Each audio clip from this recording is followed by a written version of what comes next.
Bueno, gloria a Dios, muy bien. Vamos entonces a seguir hoy con nuestro tema de rigor. Estamos estudiando ese modelo de oración que Dios nos ha dado y nos dejó en las Escrituras y que conocemos tradicionalmente por el inicio de la oración, ¿no? Padre nuestro, Pater Noster, dicen en el latín. Bien, en Lucas capítulo 11, que fue donde partimos, porque ahí es donde específicamente un discípulo, por lo menos el evangelista da cuenta de que hubo un momento en el que un discípulo se sintió estimulado a preguntarle a Jesús y a decirle, enséñanos a orar. Ahora hay algo, lo estás haciendo de una manera que de pronto no lo habían visto ellos, no lo habían experimentado, y por eso entonces siente esa motivación. Y el Señor Jesús, pues sin dar vueltas, enseña este modelo de oración que conocemos y recordamos. Y les dijo, cuando oréis, decid, Padre nuestro que estás en los cielos, santificado sea tu nombre, venga tu reino. Hágase tu voluntad como en el cielo, así también en la tierra. El pan nuestro de cada día, dánoslo hoy, y perdona nuestros pecados, porque también nosotros a todos los que nos deben. Bueno, vamos a dejar hasta ahí porque hasta ahí vamos. Nos queda faltando ya el último, casi la última estrofa.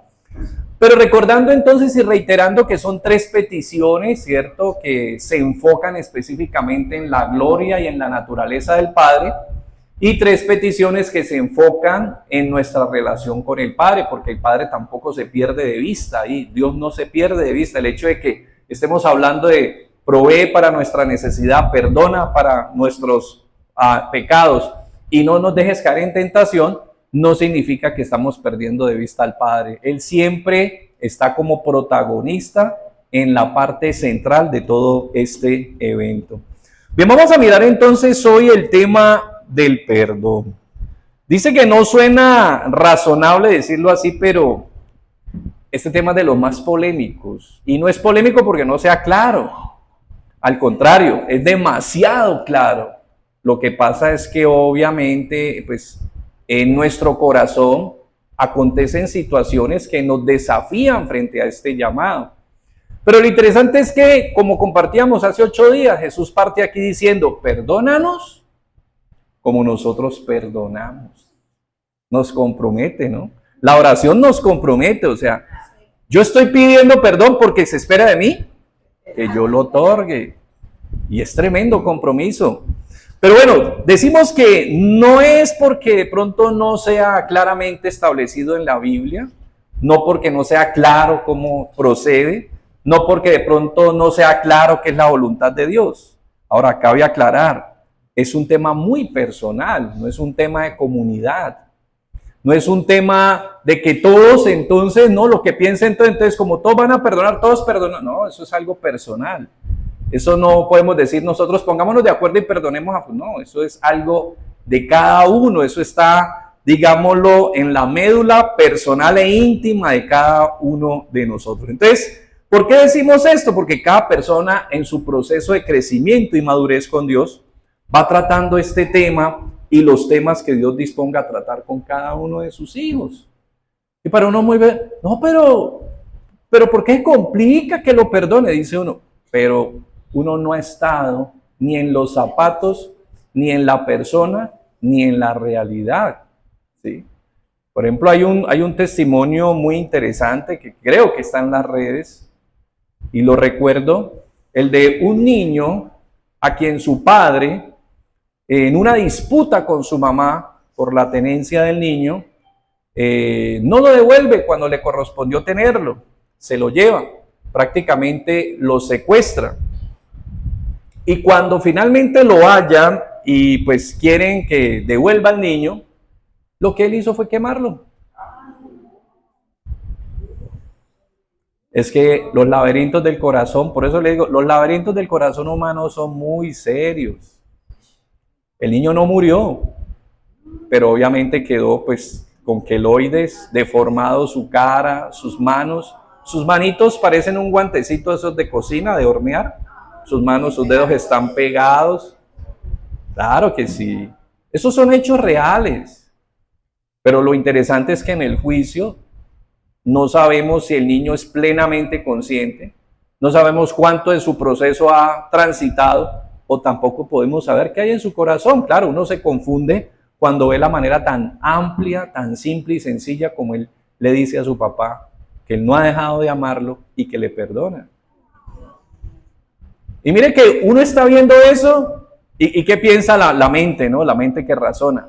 No, yo a ese señor, no. Entonces, por eso decimos que son temas muy personales. Lo mismo pasó hace tiempo, de otro lado, cuando hubo una de esas lamentables tantas matanzas que ha habido en los colegios en Estados Unidos, en Columbine creo que se llamaba, y pues ahí murieron varios niños, de hecho murieron niños creyentes, pero resulta que una denominación, unos jóvenes de una iglesia, no sé cuál, decidieron luego sacar unas pancartas y sacar unos avisos grandes y exponerlos en la calle y decir que ellos habían decidido perdonar a los agresores.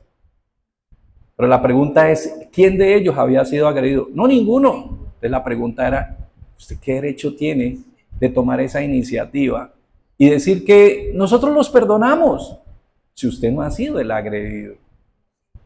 Entonces mire que son situaciones muy personales. O sea, uno en cabeza ajena, todo le parece muy fácil. Exactamente. Entonces por eso decimos que es controversial, no porque no sea claro, no porque el Señor no sea preciso, no porque el Señor no sea concreto. Lo que pasa es que cada corazón transita, tramita y lleva un proceso. La demanda es para todos sus hijos, pero no todos los hijos viven las mismas experiencias y Dios, que es soberano, va tratando a cada uno de acuerdo a su realidad. Por eso recordemos lo que dice Efesios 4:32, que es una premisa de la cual queremos 32, y Efesios 5:1. El hecho de que el capítulo haga una división no divide la idea que venía tratando ahí Pablo. Efesios 4:32 y 5:1. Pasa inmediatamente ahí. Dice, quítense de vosotros toda amargura, enojo, ira, gritería, maledicencia y toda malicia. Antes, sed benignos unos con otros, misericordiosos. Y viene la premisa. Perdonándoos unos a otros, como Dios también os perdonó a vosotros en Cristo. Sed pues imitadores de Dios como hijos amados. Entonces mira, la base está ¿en dónde? La base está en el entendimiento de lo que Dios hizo por cada uno de nosotros. Ahí está la base del perdón. Que tengamos claridad. Por eso, 3 puntos queremos mirar hoy con respecto de este tema. Primero, pues que usualmente frente al tema del perdón, lamentablemente a veces se carece conciencia del pecado, o sea, a veces no hay conciencia del pecado. Y en esos mismos términos también, ¿qué hay? Pues no hay conocimiento acerca del perdón. Y así mismo finalmente, pues encontramos que tampoco hay claridad acerca de las consecuencias del no perdón. Porque, claro, es claro el llamado que Dios nos hace a ¿qué?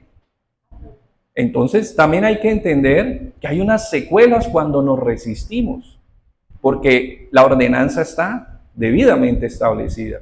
Por eso entonces es importante tener que muchas veces se da el conflicto. ¿Por qué? Porque pues claramente no hay conciencia del pecado, no hay conocimiento acerca del perdón y también muchas veces se pierde de vista las consecuencias. Pero vuelvo y le digo, esto sin perder de vista, que ahí hay un trato ¿para quién? Para cada uno de nosotros. Miremos entonces el primer punto. ¿Por qué decimos que frente a esto ahí muchas veces es difícil? ¿Por qué? Porque a veces no hay conciencia acerca del pecado. Por eso mira lo que decía Efesios 4:32. De la manera que ¿qué? Que Dios nos perdonó. Es que cuando yo no soy consciente claramente de quién soy yo, ni soy consciente de lo que yo le debía a Dios, entonces ¿yo qué pienso? Que yo soy mejor que los demás. Y en el fondo, eso pasa. ¿Sí o no? Usted dice, no, yo no soy como fulano, ni como mengano, mire, se desgrana uno hablando, pero ¿qué dice la Biblia? ¿Será que somos mejores que los demás? Bien, vamos entonces ahí mismo en Lucas 13, del 1 al 5, vamos a ir viendo cómo es importante tener claridad cuál es mi realidad, cuál es mi naturaleza, para que yo así mismo pueda entender y decir, hombre, yo qué puedo decir ahí. Yo recuerdo algo que hizo un amigo y me quedó grabado en mi corazón porque pues sucedió y contaron lo que había pasado. Y cuando estaban contando la historia, inmediatamente salió la naturaleza y salió como la lógica de uno, ¿no? Él, en ese momento, él era compañero, estábamos en un ministerio, él era estudiante de ingeniería química, él ya es ingeniero químico, ya es un profesional muy competente, hoy en día exitoso. Pero en el momento era estudiante y él estaba manejando unas vacaciones recreativas con unos niños de la iglesia. Entonces él decidió una de esas tardes y lo llevó al zoológico, a un grupito, y se fueron para el zoológico y se fueron en bus. En esa época era bus mío, ni en videos. Entonces cuando ya venían todos, el bus iba ya parando, estábamos en otra sede hace tiempo en el Limonar, en la 66B, iba parando ahí en la quinta con 66, el bus ya iba frenando, el hijo del pastor, que era bien inquieto, él decidió bajarse antes de que terminara de frenar. Y pues lamentablemente, pues uno piensa, mire, uno fue muchacho y uno cree que uno le puede hacer y le ganó la velocidad y se estropeó. Pero inmediatamente, claro, todos se bajan, entonces llegan donde el pastor, inmediatamente todos los niños salen corriendo a que, mire que, ustedes saben cómo es, ¿no? Los niños, mire que, y dele con el tema, ¿no? Entonces llaman al joven que era el encargado de ellos. ¿Qué fue lo que pasó? Cuénteme. Pero él dijo, no.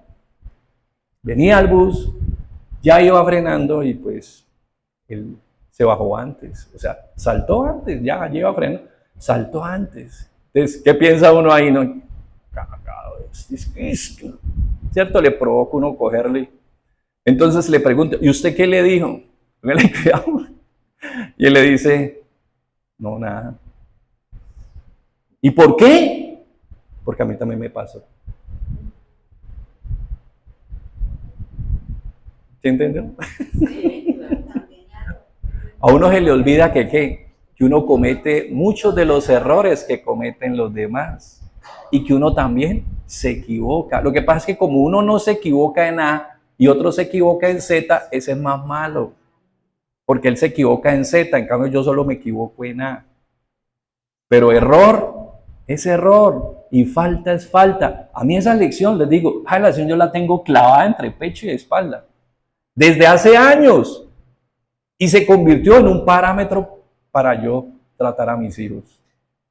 Muchas veces faltaron a muchas cosas y cuando ellos, como le decía una vez mi hijo a la hermana, no, yo pensé que mi papá me iba a meter una cascada, pero yo me acordé que había hecho lo mismo y le hablé con amor. Y el hombre quedó. Porque esa es la más fácil, ¿no? Usted se indigna en el momento y tenga, ¿sí? Porque es que, pero mire, no, pero yo digo, hay un problema con los padres antes de que arranquemos a la lectura y lo digo con todo el respeto y el cariño, muy respetuosamente porque cada papá tiene su responsabilidad con sus muchachos y yo no me meto ahí. Pero sí tengo una idea de tantos años que trabajé con jóvenes y traté con padres y es que a veces en la paternidad nos pasa algo que yo llamaba el síndrome de la biografía de Jesús. ¿En qué consiste? Los papás no se acuerdan sino de los 30 años para arriba. Ellos de los 30 años para abajo, ellos fueron... Mire, yo me acuerdo una madre que me decía, mi esposo no es sino decirle a los hijos y regañarlos y decirles que mire, que porque ellos no ocupan el primero, que él siempre ocupó el primero, que porque... Y me dice, y un día me tengo yo que dar cuenta con mi suegra de que él hasta años perdió. O sea, nosotros creemos que con eso estamos siendo, o sea, no, porque es que yo tengo que impulsarlos, porque es que yo tengo, ¿usted cree que entre cielo y tierra las cosas se esconden? A veces creemos que esas son, no, porque es que hay que estimularlo, hay que tener cuidado. Mire, ¿sabe qué era lo que Dios le molestaba a los fariseos? No el conocimiento de la ley, la hipocresía. Por eso mire lo que dice Lucas, a ver si por fin lo leemos. Deben estar más ahorrados ustedes, ya de rato dice Lucas y nada que arranca. Lucas 13, del 1 al 5. A ver. Dice, en ese mismo tiempo estaban allá algunos que le contaban acerca de los galileos cuya sangre Pilato había mezclado con los sacrificios de ellos. Respondiendo Jesús les dijo, ¿usted cree que esos galileos, porque padecieron esas cosas, eran más pecadores que todos los galileos? Os digo no. Antes, si no os arrepentís, todos pereceréis igualmente. O aquellos 18 sobre los cuales cayó la torre en Siloé y los mató, ¿pensáis que eran más culpables que todos los hombres que habitaban en Jerusalén? Os digo no. Antes, ¿y qué? Si no nos arrepentimos. Mire, entonces, esa es la idea de que, por ejemplo, a alguien le pasó algo. Yo me acuerdo que yo escuchaba, uy, no, pero ¿qué habrá hecho ese señor? ¿Pero qué habrá hecho esa señora para que le pase eso? Mire, yo conocí la historia, eso es un libro, ahí está la biografía, se llama A Sangre Fría, de Truman Capote.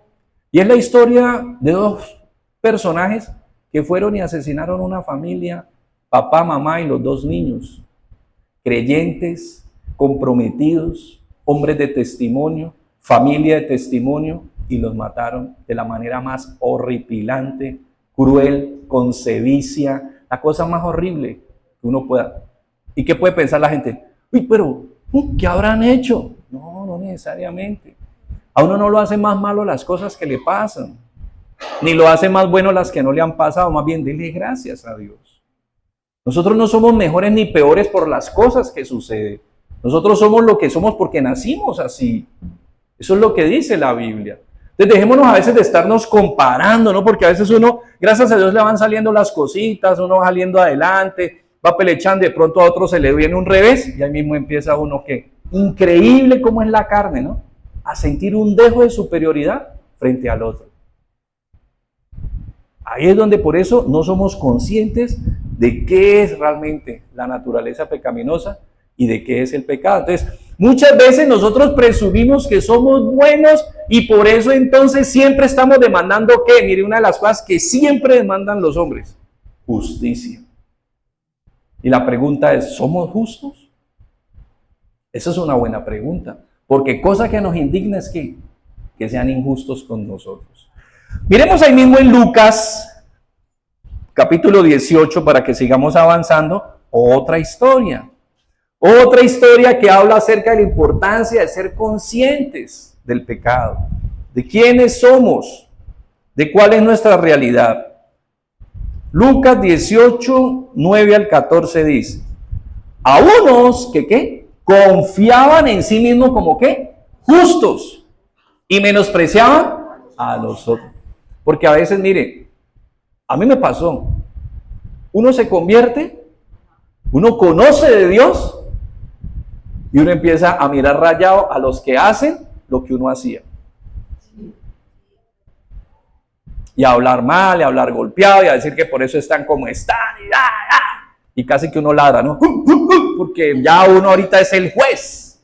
Uno ahorita ya es el juez. Pero uno se le olvida que uno ahora está en otra posición solo por misericordia.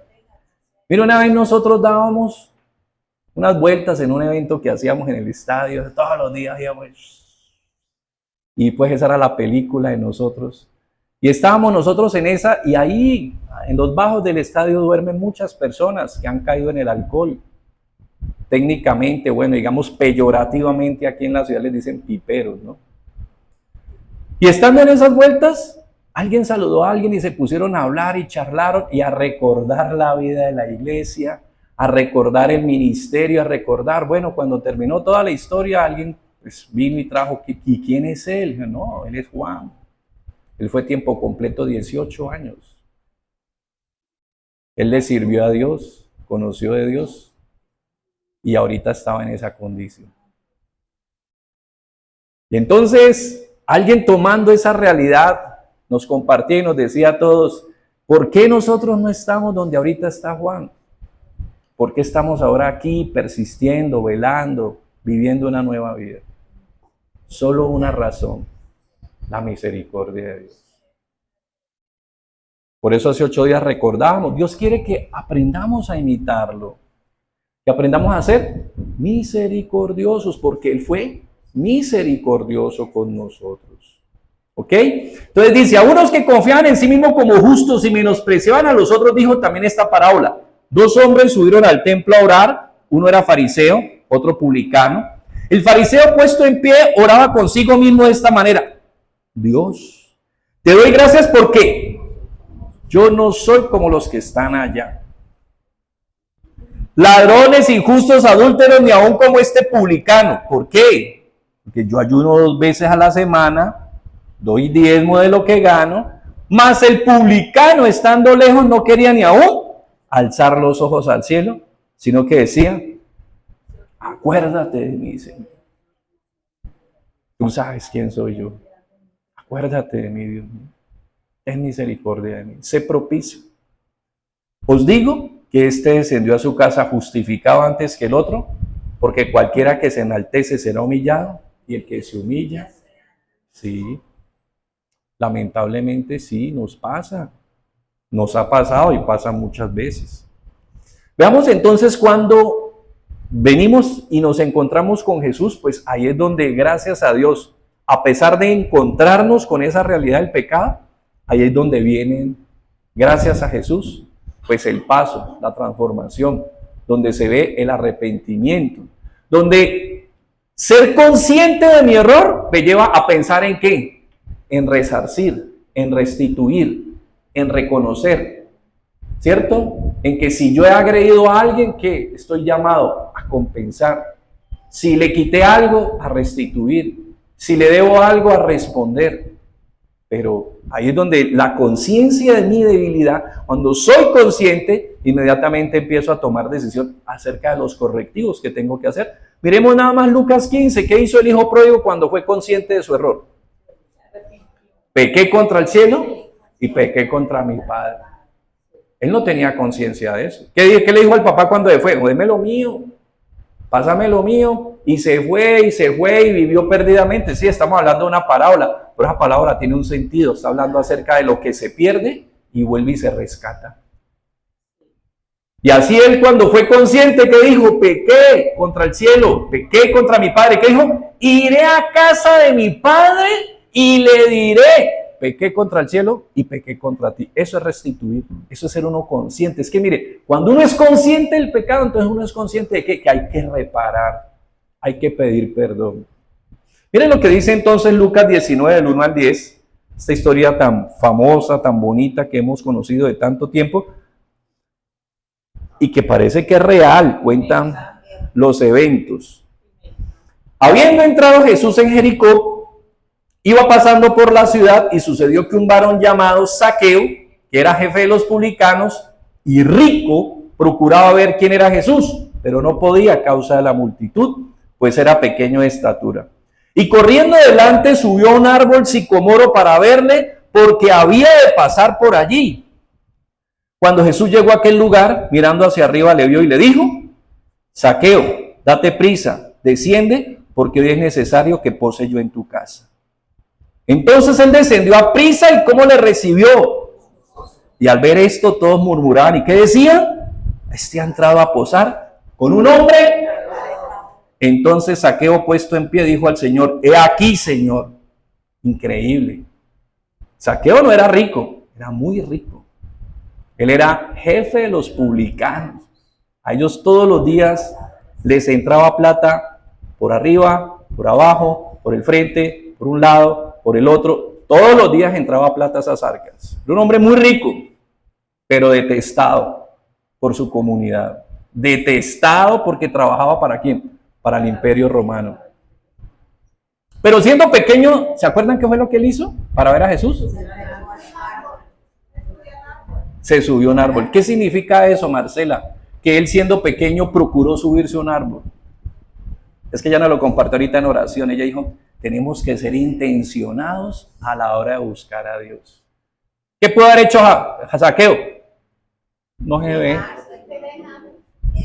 No se ve. Oh, mucha gente. Ay, a mí las multitudes me molestan. No, muchas cosas pudo haber dicho. ¿Pero qué? Él quería verlo, él quería verlo. Quería saber quién era ese hombre. En su corazón había una inquietud. Y por eso fue intencionado. Dijo, yo quiero verlo y voy a hacer lo que me toque hacer. ¿Usted se imagina? Ser era un hombre prestante.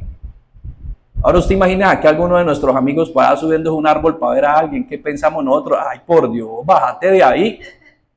Pero él, usted se lo imagina él, porque quería verle. Había una intención. Dios ya había dispuesto de alguna manera su corazón. Y mire entonces él cómo responde. Al ver esto todo, y él dije, en pie aquí, Señor, la mitad de mis bienes doy a los pobres, y si en algo he defraudado a alguno, se lo devuelvo. Porque él ya se había comprometido en algo, ¿qué? La mitad iba ¿para quién? A los pobres. Mire que ahí se cumple la parábola que dice Jesús, que el reino de los cielos es como un gran tesoro. Cuando alguien va y lo halla, dice, va y vende todo lo que tiene. Dice, ¿para qué? Para tener ese tesoro. Él encontró lo que nunca había tenido. Y era un hombre, ¿qué? Muy rico. Pero obviamente odiado. Y luego dice, al ver esto, bueno, te dice, y si en algo, hoy, es que dice Jesús, hoy ha venido la salvación a esta casa, por cuanto él también es hijo de Abraham. Porque el Hijo del Hombre vino a buscar y a salvar lo que se había perdido. El Señor no vino por justos. Por eso mire que esa es una perspectiva que a veces nosotros no entendemos frente a la debilidad humana. Que estamos en la condición para acercarnos a Dios.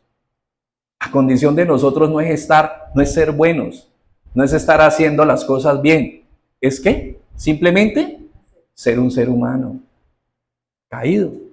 Estamos en la condición de poder volver al Señor. Porque Él vino a buscar. No vino por justos, sino por aquellos que han fallado.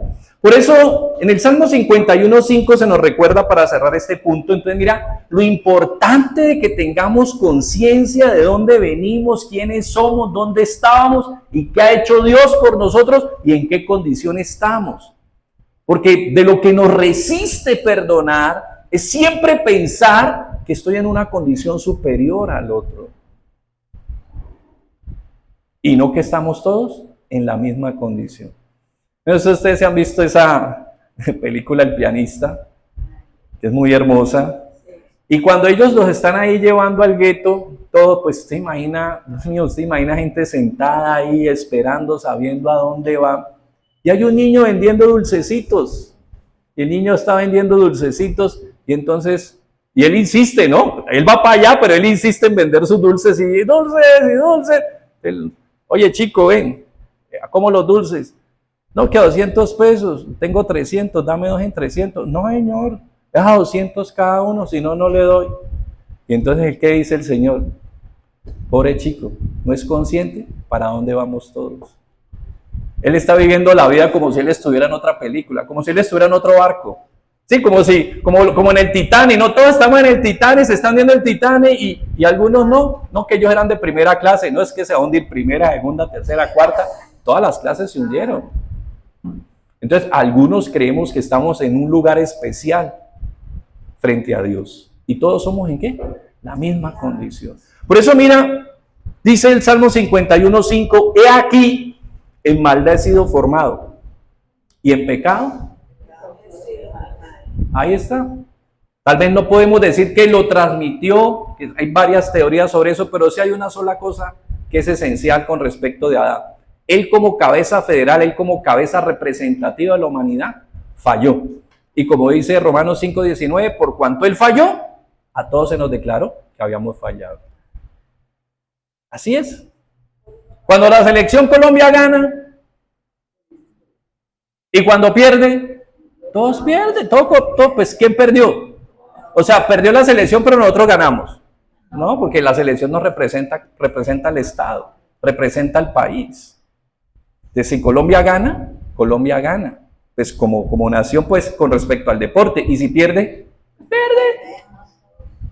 Mire, dice que una vez el Papa Filipo II le dijo a Alejandro: quiero que vayamos y conozcas las minas del Pangeo, que era donde se obtenía el oro que sostenía el reino, que, mejor dicho, con el que él sostenía a su hijo y le pagaba una educación única. Ustedes saben que Alejandro Magno lo educó Aristóteles. Y entonces dice que fueron y después de varios días de cabalgar llegaron, oiga, pues bueno, narra, eso es un libro de historia novelada. Y ahí como lo narra, él dice que eso era un desastre, eso era muertos ahí encima, gente encima, eso era la cosa más detestable que uno puede hacer, era la figura más horrible, eso era el escenario más patético, un niño de 12 años viendo eso. Llegó un momento en que él le dijo a su papá, viendo a estos hombres sometidos a estos vejámenes, los muertos encima de muertos, la gente encima de... No, eso era una cosa como se narra terrible. Entonces él le pregunta a su papá y dice: padre, ¿y ellos qué hicieron para que hayan venido a dar aquí? Y su papá le contestó: haber nacido. Tremendo, ¿no? Los encontraron vivos y los llevaron allá, pero es una buena lección. ¿Por qué nosotros estamos en la condición que estamos delante de Dios? Porque nacimos y ya nacemos así. Nosotros no somos pecadores porque nacimos y empezamos a pecar. No, la palabra dice, nacimos en esa condición. No necesitamos hacerlo, ya estamos. Así no lo hagamos, ya estamos en esa condición. Por eso dice, he aquí en maldad he sido formado y en pecado me concibo. Entonces, ¿cuál es nuestra culpa delante de Dios? Si yo no hice nada, pues ¿qué dice? Haber nacido. Porque ya venimos con esa condición. Entonces, esa es la conciencia que es importante que la entendamos. ¿Por qué? Porque por eso cuando vamos a mirar realmente hacia la posibilidad del perdón, pues uno siempre está en una posición donde uno siente que uno está agredido y uno necesita justicia. Pero se nos olvida que Dios también hizo justicia con nosotros. Ya veremos eso al final. Bien, entonces, primer punto, sin conciencia. ¿Por qué sucede esta confusión? Porque no hay conciencia del pecado. Ahora, no hay conocimiento del perdón de Dios. Vamos a mirar lo que Dios hizo por nosotros. Segunda de Corintios 5:21.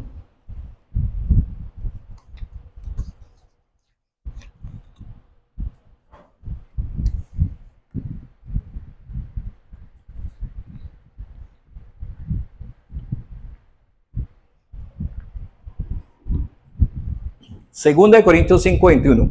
¿Al qué? Por nosotros. Para que nosotros. ¿Y quién éramos nosotros?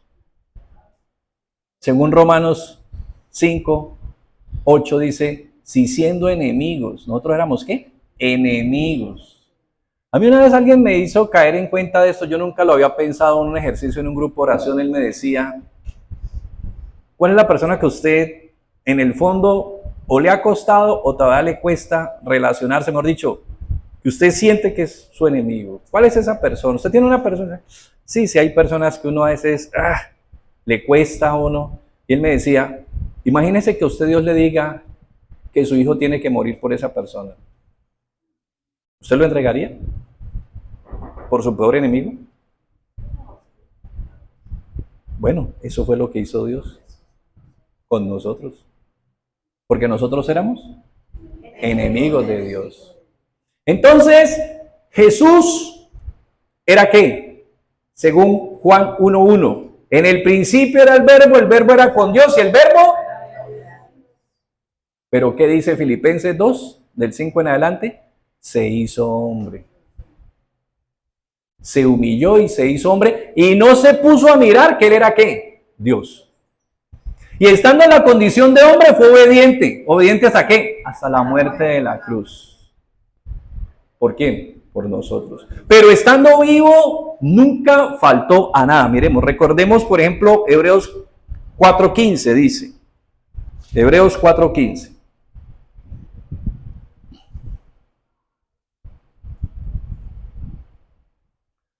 Porque no tenemos un sumo sacerdote que no pueda compadecerse de nuestras debilidades, sino uno que fue tentado según nuestra semejanza. Pero, ¿se imagina? Siendo Dios, bueno, se hace hombre. Listo, nos hacemos hombre. Y viviendo como hombre, nunca le falta al Padre. Nunca es cuando, nunca. Pero entonces al final del recorrido el Padre le dice, hijo, todo lo has hecho muy bien. Todo lo has hecho bien. Te despojaste de tu gloria, te hiciste hombre, viviste apasionado por mi voluntad, viviste para mi voluntad y estás dispuesto a morir por mi voluntad. No has fallado, no has caído bajo ninguna falta, ninguna tentación te ha debilitado. Hijo, todo lo hiciste bien, todo lo hiciste bien, todo. Pero tu justicia y las consecuencias se las voy a imputar a ellos, que me odian, que no me quieren, que son rebeldes, que me detestan, que no me buscan y que en su vida todo lo han hecho mal. Y a ti te voy a aplicar lo que le corresponde a ellos, que es la muerte. ¿Quién hizo eso? Dios. ¿Eso es justo? ¿Entonces Dios es injusto?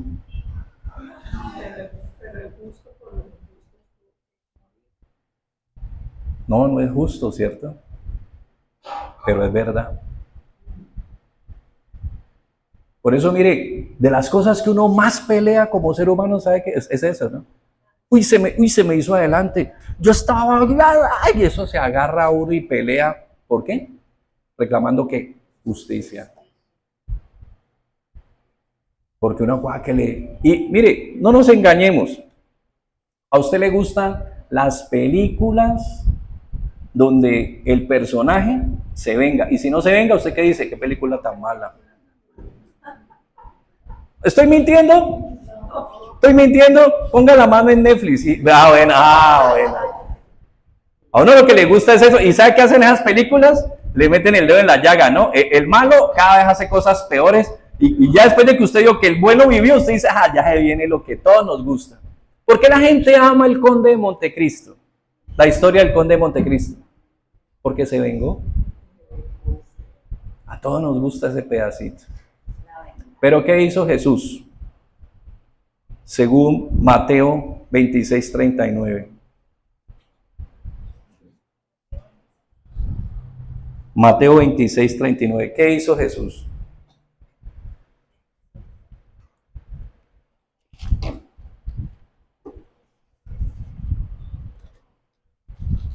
Dice, yendo un poco delante, se postró sobre su rostro, orando y diciendo, Padre mío, si es posible,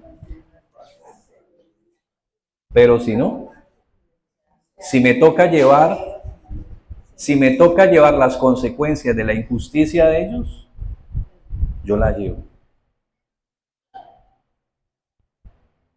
Entonces, mira qué importante ser. Por eso la base del perdón es ¿qué?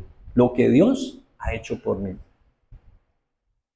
No es, no, que porque es que mire, es que odiar es como tomarse un veneno y pensar que, así, todas las historias son hermosas.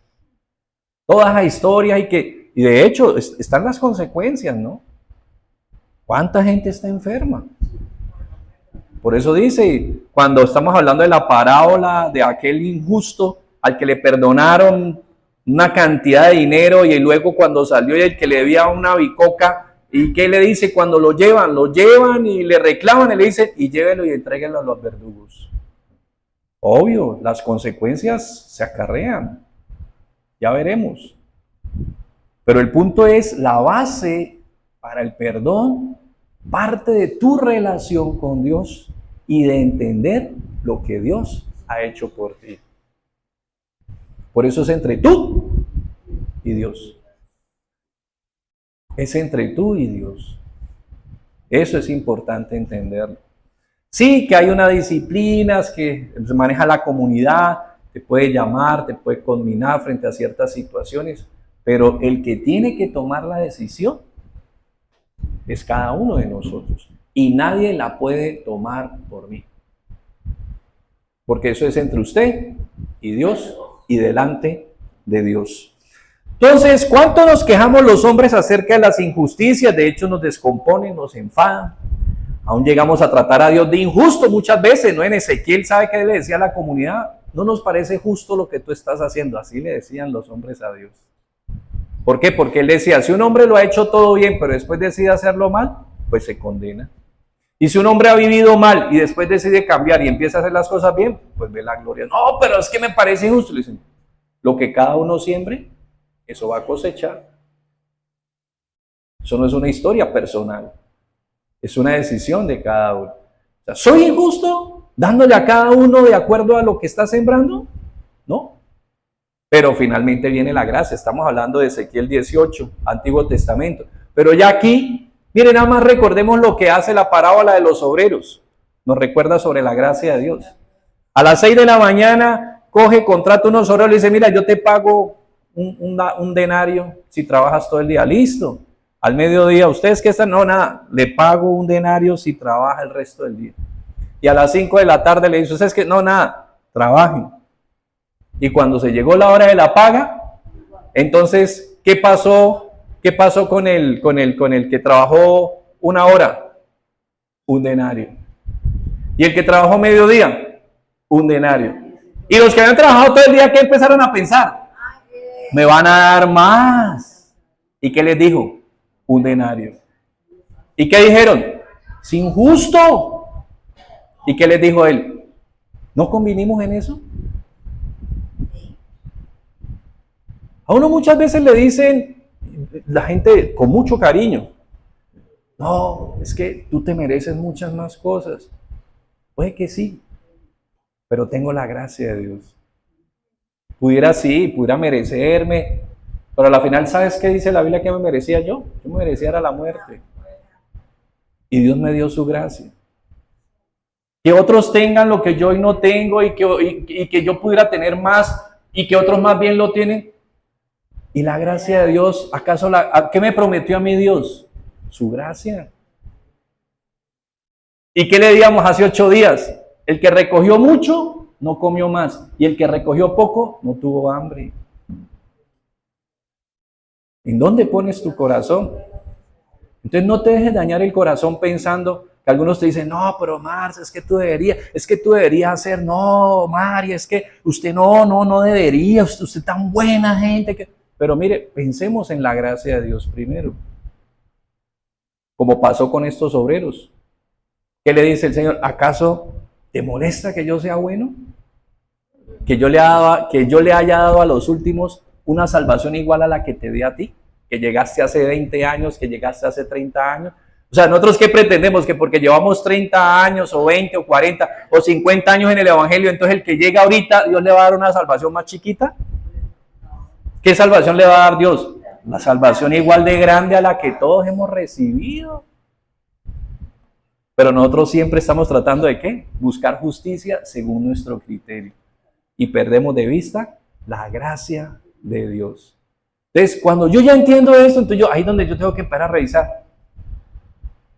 Tomar las decisiones que me corresponde con la ayuda de Dios. Y dar los pasos que me corresponde con la ayuda de ¿quién? De Dios. Porque sé que tengo lo más importante. Mire, yo no sé si a ustedes alguna vez les tocó, y a mí me iluminó tanto ese día, ver esa escena, porque es que cuando uno la ve recreada, y sobre todo en la ingenuidad de la historia, hace muchos años, no sé si a ustedes les tocó, había una serie animada, creo que era japonesa, que se llamaba Candy Candy. Era una niña huérfana. Entonces sí, somos de la misma fecha. Entonces resulta que la niña era huérfana, me acuerdo que vivía en el hogar de la tía Polly. Y entonces a ella finalmente la adopta una familia muy acaudalada, donde la querían muchísimo, y ahí en medio de la familia, habían unos pequeños, igual que ella, pero que sí no la querían a ella. Los mayores la querían, pero entonces los pequeños le hicieron ciertas maldades, y entonces los más grandes se dieron cuenta, trajeron a estos dos pequeños y los pusieron a disposición de ella y le dijeron, puedes desquitarte y hacer lo que ellos hicieron contigo. Y tremendo, me acuerdo de la escena. Ella dice, no, yo no puedo hacer eso. Dice, ¿por qué? Porque en el hogar de la tía Poli a mí me enseñaron que si yo no los perdono, a mi Dios no me perdona. Y queda uno, wow. Pero les digo, el tema es claro. El tema es claro. Es controversial, es a causa de qué? Nuestro corazón, como el divorcio. Mateo 19, no, señores, podemos dar carta de divorcio. Moisés dijo, le dijo, no, pero al principio así no fue. Pero entonces, ¿por qué Moisés no dio carta para...? Por el corazón de ustedes. Pero no porque el plan de Dios fallara. El plan de Dios no tiene error. Ahí sí, como dice en la película, ¿no? Su lógica no tiene fallos. La razón de Dios es clara. Él supo cómo nos diseñó. El problema está ¿en dónde? En mi corazón. El problema no está en el perdón. El problema está en nuestro corazón. Ahí es donde está. Por eso Proverbios 4:23 que nos recuerda para pasar al último punto, que se nos fue el día. Ustedes hablan mucho.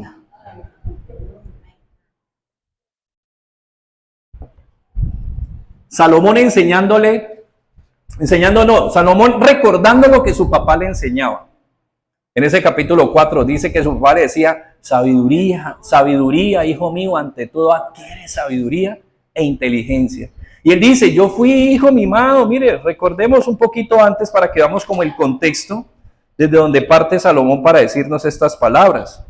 Él dice, desde el versículo 1, antes de ir al 23, dice, oíd, hijos, la enseñanza de un padre y estad atentos para que conozcáis cordura, pues os doy buena enseñanza, no desamparéis mi ley, porque yo también fui hijo de mi padre, dice Salomón. Mire lo que él está recordando, cómo él está transfiriendo algo que aprendió. Yo era delicado, era único delante de mi madre. Y él me enseñaba y me decía, retenga tu corazón mis razones, guarda mis mandamientos y vivirás. Adquiere sabiduría, adquiere inteligencia. No te olvides ni te apartes de las razones de mi boca.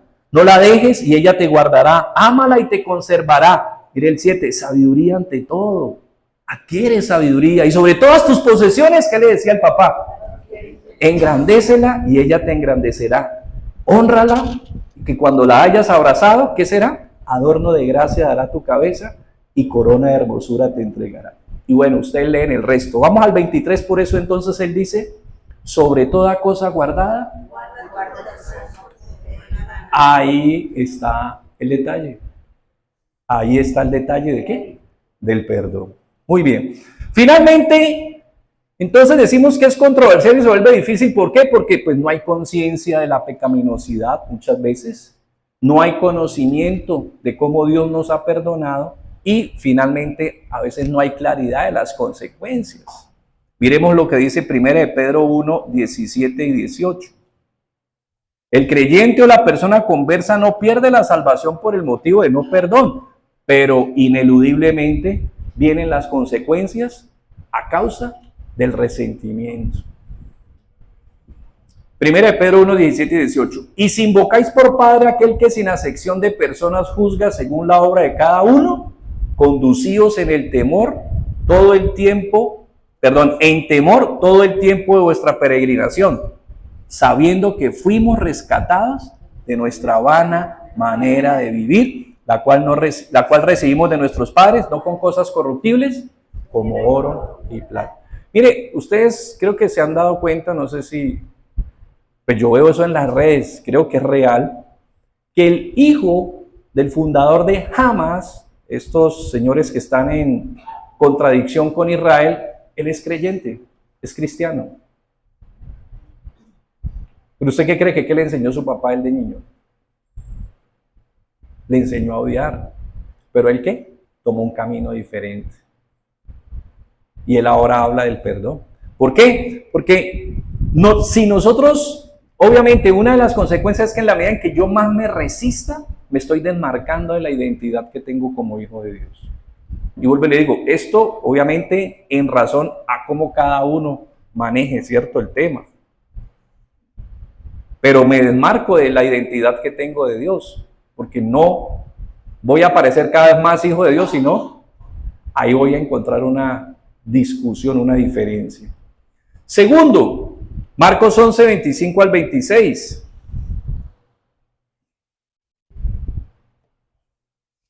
Estamos hablando de las consecuencias.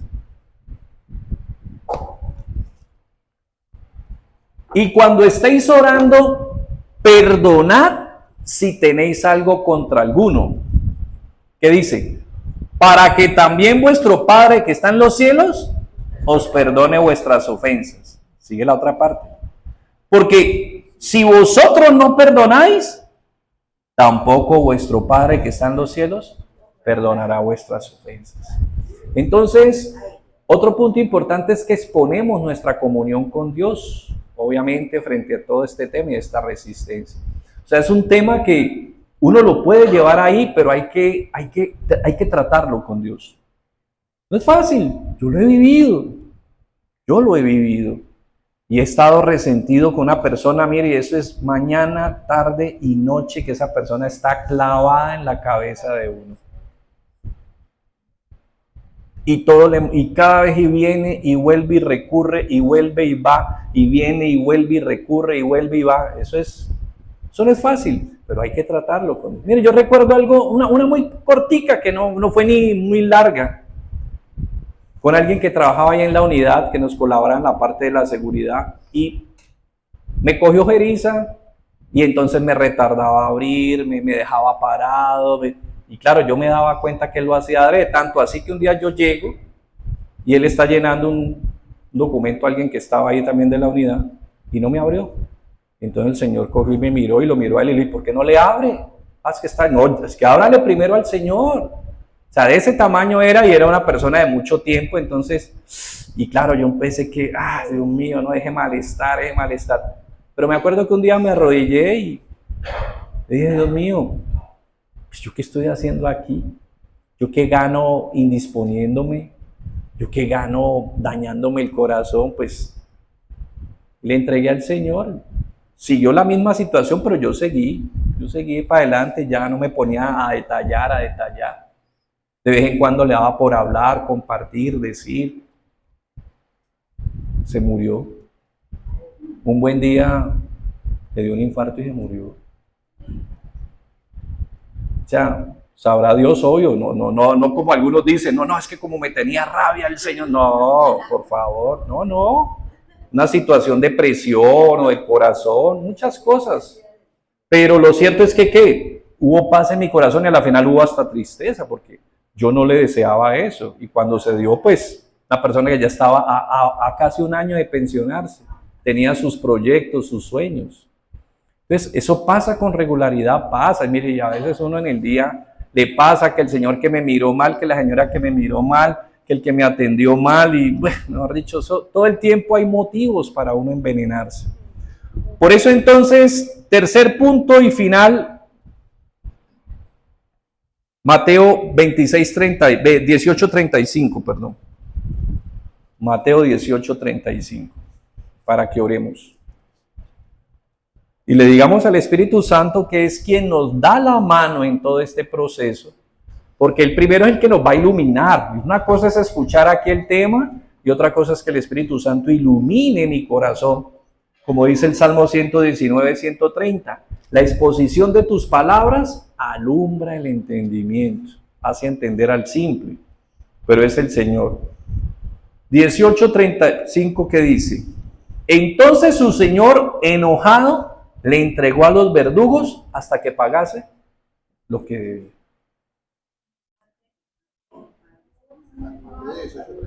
Sí, no, ¿verdad? Eso no es de Dios, no es mentira. Mateo 18, ¿no? Sí, no es 18 porque es la parábola, pero entonces ¿será que es 45? ¿Es 34? Es 34. Yo pero les decía que es 34 y ustedes me insistían que 35. 18:34. Entonces su Señor enojado le entregó a los verdugos hasta que pagase todo lo que debía. Ahora sí, ¿no? Bueno. Entonces, pues obvio nos exponemos si vamos a seguir guardando el resentimiento. Es como usted cargar un fierro caliente y obvio se resiste uno a soltarlo, pues eso va a traer ¿qué consecuencias es a uno? Y mira, hay cantidad, usted revise y pregunte, si quiere busque en las redes, atrévase a decir, Hay historias acerca del perdón y enfermedades. Yo creo que le puede decir lo que quiera. Yo recuerdo el último caso, recuerdo el último caso, no un caso, que me llamó mucho la atención de un amigo que él va y le comparte a unas hermanas. La señora está en silla de ruedas, empiezan a hablar de Cristo y eso de que usted sabe que el Espíritu Santo puso el tema y no le ha dicho a esa señora la palabra perdón y se descompuso. Y hoy empezó a echar fuegos pirotécnicos en contra de su papá y eso que no decía y que no dijo y que fue y que no. Y este hombre pues se atrevió a decirle, de un paso de fe y dígale a Dios que usted quiere perdonar a su papá y atrévase a dar ese paso y perdónelo. Y dice que la dama empezaron a orar y el Espíritu Santo pues obró, dio luz, se quebró.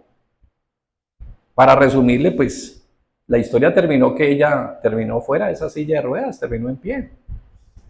¿Sí? Y eso sucede, sino que hay de situaciones a situaciones. Entonces, digámosle al Espíritu Santo, como dice en Juan 16:8, dice que el Espíritu de Dios ha venido ¿para qué? Para convencernos. ¿Qué significa? Es hacernos convictos, o sea, que yo sea consciente. No para convencerme que, sí, el pecado es más, ojalá hubiera venido a escuchar este tema fulano. No, para convencerme a mí. A mí. Él es el único que tiene poder ¿para qué? Para dejarme convicto. Se lo aseguro, miren. Muchas cosas, por eso gloria a Dios por los que ejercita el buen hábito y la buena disciplina y el buen principio de la lectura bíblica.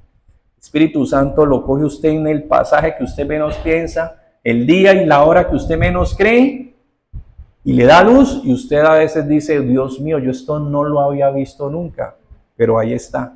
Y él a través de esa luz es como si fuera una luz que vio, y ahí el detalle, que es lo que tiene, como cuando usted tiene una espina, y usted ve que y no la ve, pero usted le duele, y no la, hasta que lo llevan y le abren, y ahí está esa espina encarnada.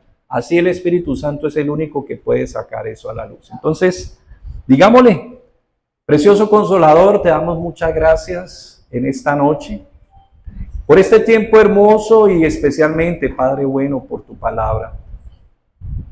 Señor, como lo hemos dicho desde un principio, cuando decimos que el perdón es un tema controversial, no se refiere a que no tenga sentido como tú lo has establecido, que no sea claro, que no esté precisamente establecido o que no se ajuste a tu voluntad. Se refiere a la lucha de nuestro corazón, Señor. Mira que tú nos estás enseñando a través del Padre Nuestro estos principios importantes acerca de la vida de la oración. Muchas veces nos preguntamos por qué hay vidas cuya vida de oración no es contundente, no tiene efectos trascendentales, no transmite trascendencia en su vida, la vida de oración. Y muchas veces tiene que ver porque muchos de estos puntos que tú nos has compartido a través de este hermoso modelo, Señor Jesús, tal vez los hemos desestimado. Y uno muy importante tiene que ver con este punto, Señor. Por eso, Espíritu de Dios, tú eres el único que nos puede dar luz y nos puede llevar a tomar pasos desafiantes, decisivos, como hiciste con Zaqueo, Señor. Ser capaces de renunciar a lo que creemos que es nuestro, ser capaces de reconocer a quienes hemos agredido y ser capaces de restituir a quienes hemos dañado, Señor. Por eso, Espíritu Santo, muchas gracias por este tiempo hermoso. Sabemos que dentro de tus tareas está esta maravillosa y suficiente tarea. Primero, hacernos conscientes de nuestro pecado. Segundo, aplicar la obra del perdón que Jesús consumó en la cruz por nosotros. Y tercero, ayudarnos a dar el paso determinante, el paso decisivo de perdonar y perdonar de corazón.